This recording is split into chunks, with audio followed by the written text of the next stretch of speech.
This is it, folks.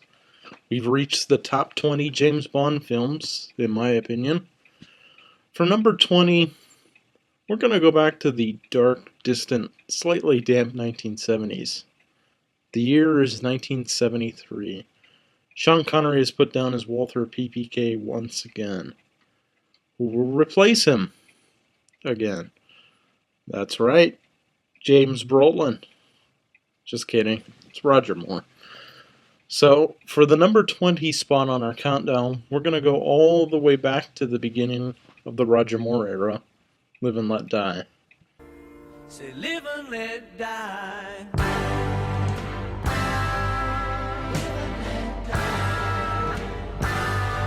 After 3 agents have been killed under mysterious circumstances, James Bond is sent in to find out why.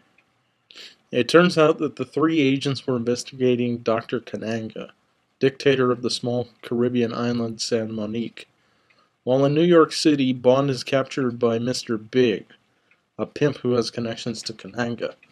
With some help from his old friend Felix Leiter, Bond escapes Mr. Big's clutches and follows Kananga back to San Monique. It is there that Bond seduces Solitaire, a young tarot card reader who Kananga uses to have an advantage over his foes. Bond helps Solitaire to escape the island and flee to New Orleans, where they run into Kananga's men immediately upon arrival. After once again being captured by Mr. Big, who then reveals himself to be Kananga, Kananga reveals his master plan: to give away large amounts of free heroin to establish a monopoly on the trade. Bond then makes his escape in a spectacular boat chase to the Louisiana Bayou, after which he heads back to San Monique for a final showdown with Kananga.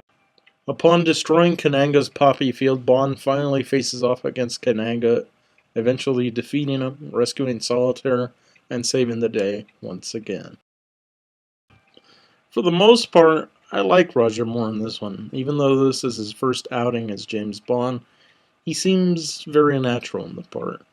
I also like David Hedison as Felix Leiter. I like anytime Felix actually gets to physically help Bond in his mission, as opposed to just give him information.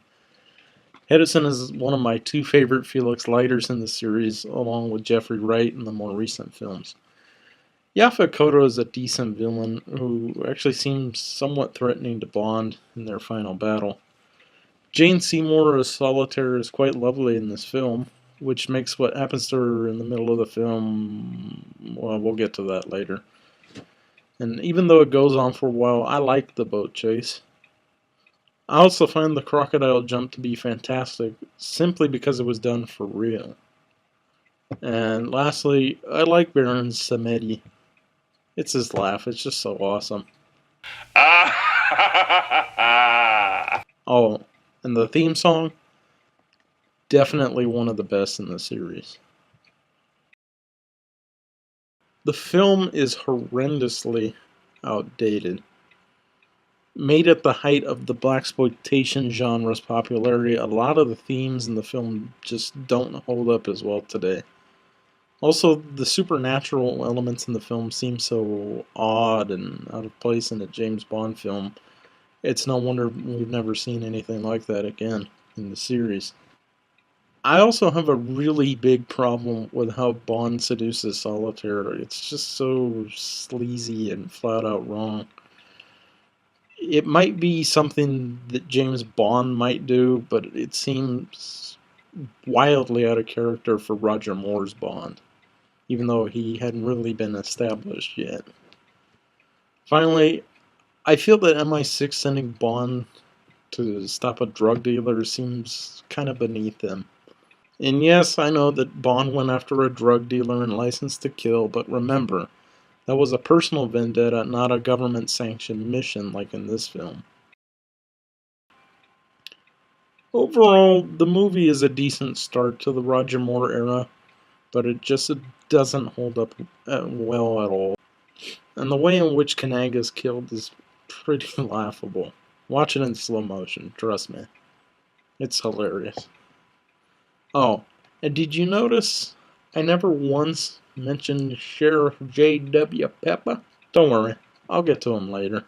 Anyway, I give the film 2.5 out of 5 stars. Well, that's all, folks. Join me next time as we get into the teens of the list. We shall begin with number 19, which is